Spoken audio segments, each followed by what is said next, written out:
Okay, so a new day, a new project. Look what I got here.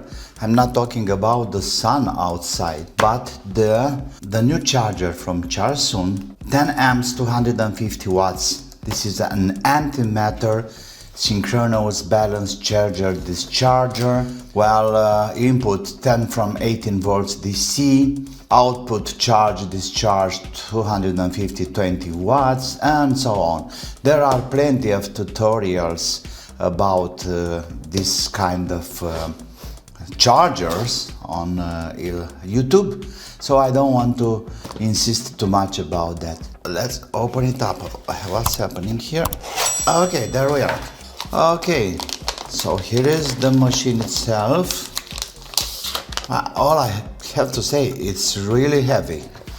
I mean, I can feel it heavy. It's metal all around, and we have the outputs here, classic Bartlett outputs, the charging and the balancing ports. We have a fan over here, 4 buttons like any IMAX, the temperature sensor, the USB connector, that's interesting. And we have a connector here for 6 amps with our own resettable fuse. And this is the power connector, so we can have 10 amps over here without problem. And we have a manual in English. Let's put these things away. What else? Okay, few connectors over here. Yeah, it's looking nice. I like it. It's really heavy. You can feel it like a very serious machine. Okay, so here I have a power supply. That's from a ruined IMAX, but the power supply is still working great. So let's power on. Yes, and we got power. And this power supply can deliver like maybe 6, 7, 8 amps, I'm not sure, but let's check the voltage a little bit. 16.39, 60.4 volts. Let's go to the menu and have this annoying beeps out. So let's let the buzzer on. These wires are at 14 gauge. This is pretty okay, so they are pretty strong, I may say. The menu, it's almost like a classic IMAX.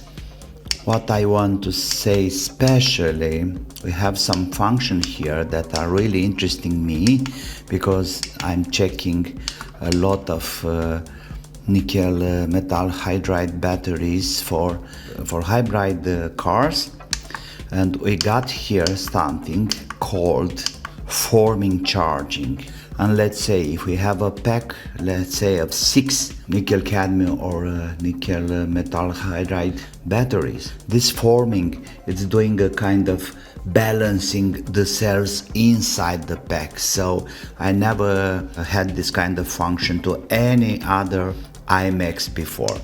And what else makes me happy is that we have cycling menu about the lithium batteries. So it's charging to 4.2 and discharging to 3 volts, and then we can have a cycle of, let's say, 3. And it's exactly what I'm gonna do now. Let's have some tests, because I want to see if the cycling it's really working, and if it showed me the results after 3 of this cycling. I have 1 element only. Let's go further. Lithium discharge. I have to do this with 2 amps because I don't want to waste too much time about this, and I'm going to do that until reach 3 volts. This is a very nice menu. I mean, you can tweak all these nice things very easy. And now let's go to cycle one of these cells, and let's put it to work for the first time. Okay, charging with 4.2 until 4.2 volts, and then discharging to 3 volts, and this is cycling 3 times. Let's go. And it's starting. Okay, this is time consuming, so I'll be back as soon as the thing is okay. So we already have 1 hour of charging, and it's running pretty well. half of amp, 4.2 volts, and it's looking like the machine is working really nice. But like I said, we still have another 2 cycles to go. This is the charging part of the cycle.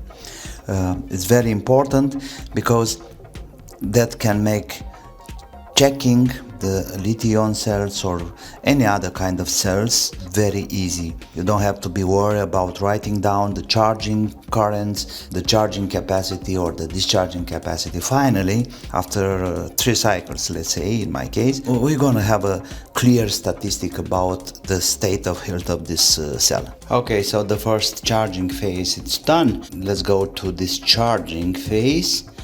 Already 2 minutes and 43 seconds is the charging with 2 amps, and this is really nice. Well, it's not getting too hot. Let's wait the result. So the fan kicks on. Look there, it's running. And why? Let me see.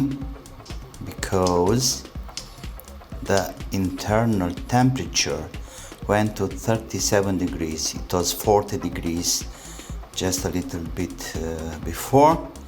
And something else I have to show you when I'm talking about cycling. That's exactly what I was looking for with the other IMXs I bought in the meantime, and that's the function I'm talking about. You see, the first charging, it was 1336 milliamps hour. The first discharging it's running. So at the end of those 3 cycles, I'm gonna have exactly these numbers over here. So it was exactly what I was looking for, these numbers, because you can write them down and have a very clear about the capacity of the cells. And in the meantime, I had an idea.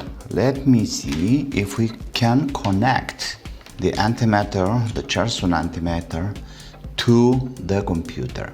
So we have the USB port here. This is a mini USB, it's not a micro USB. This should go in the computer. So as soon as we have the USB plugged in, we should have in device manager, we should have here on ports this driver, Silicon Lab CP USB UART on COM3, CP210x USB to UART driver. It's easy to find it on the internet. By the way, this is a Windows 10 computer. Okay, so as long as this one is coming up, that means the connection between this and the computer, it's done. Then we have to download LogView Studio, and you can find it over here. You're gonna have the link, so you just download this in your computer. I already did it, and you'll have it over here. Press Exe. You know, I'm using Firefox, but it's the same story using some other software, and then install LogView Studio like I did. So mine, it's already installed. We start a new project, let's say test. We found a new folder where to put all the files, and now the software it's reading, it's writing all the files, it's creating all the files necessary for this project. It's taking a few seconds, and there we are. Okay, then what we have to do? Press device. In my case, Antimatter, it's supposed to be a kind of ICharger 106B Plus from Jansi. Okay, over here I can see already the charging step is done. So now it's supposed to start the discharging cycle. Okay, so let's go back here. So I push ICharger from John C. It's okay. Then at the same time we look for the port Silicon Lab, and it's right here. And here we have the ICharger 106B+. Just push this one over here. That shows that the machine is working. And look there. Now it's communicating with the USB port. And of course the UART and the serial. Let's wait a little bit. Well, I think it's very possible there is no communication, there is no data now for sending, because the machine is on wait. When you are cycling, like I'm doing now, let's say first I have a charge and that's done. It took 1 hour and 25 minutes or something, and it gets like 828 milliamps. Okay. Now, the next phase is discharge.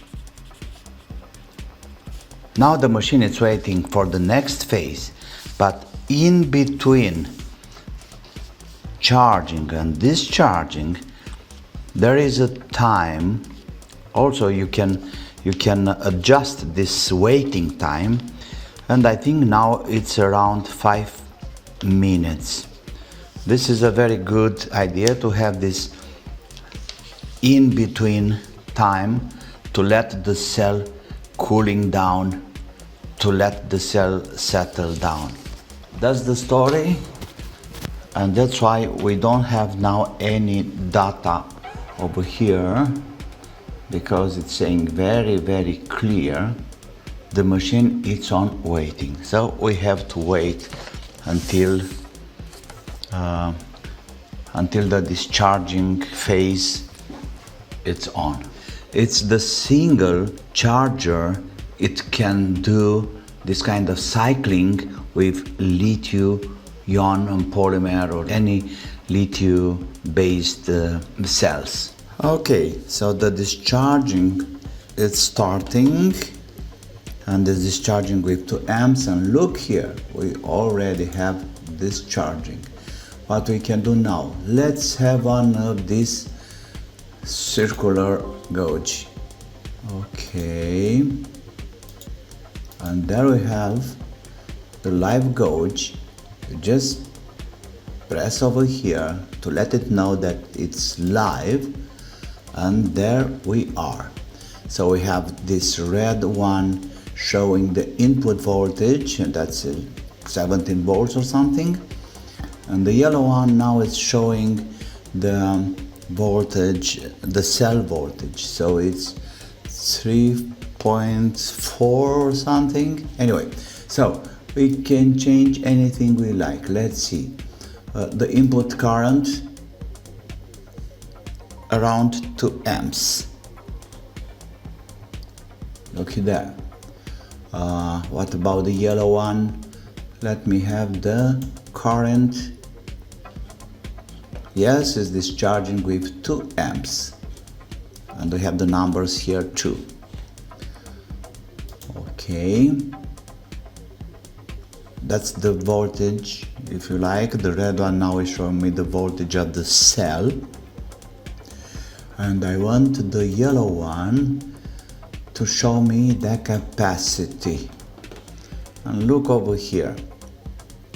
So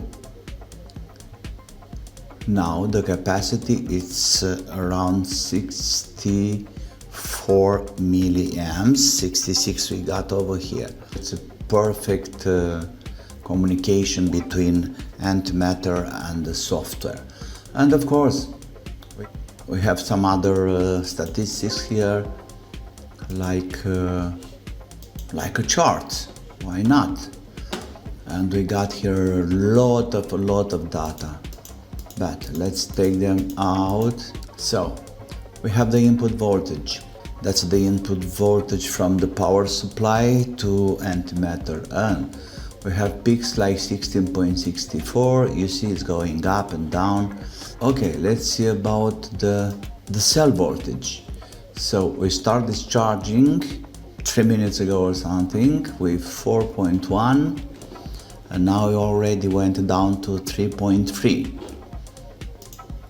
What about the current? So we started discharging with 195, almost 2 amps. The capacity now is going up. We have 120 milliamps, and that's the power. You see the power is going down slowly. We have a peak over here like 7.2 watts. So this cell fully charged have 7.2 watts. A lot of useful things to know. Internal temperature. Look, the internal temperature is going up because now the discharging is going by the MOSFET inside the charger, and soon when we're gonna reach around 40-45 degrees, the fan will start working. The fan kicks in. I don't have an external temperature sensor yet, but there are a lot of nice and interesting things. This is really interesting, you know, about current and the way it's running. And I may say until now, the cell, after 5 minutes of discharging, it's pretty linear. So that means there are chances to be a good cell. Not a perfect one, but a good cell. That's it about the computer visualization and communication between Charsoon Antimatter and all the data we can get in real time. And of course all this data can be saved for later in different formats over here, XML and spreadsheet and many other things. Anyway, it's really interesting. I like this circular gauge. But the most important thing is that the USB to PC communication, it's working great, and that means we can even have firmware upgrade and some other stuffs. That's it for now, and let me wait the end of the cycles over here to see how the software is behaving. Okay, see you soon with some other projects. Be safe, don't forget to have fun. Bye bye.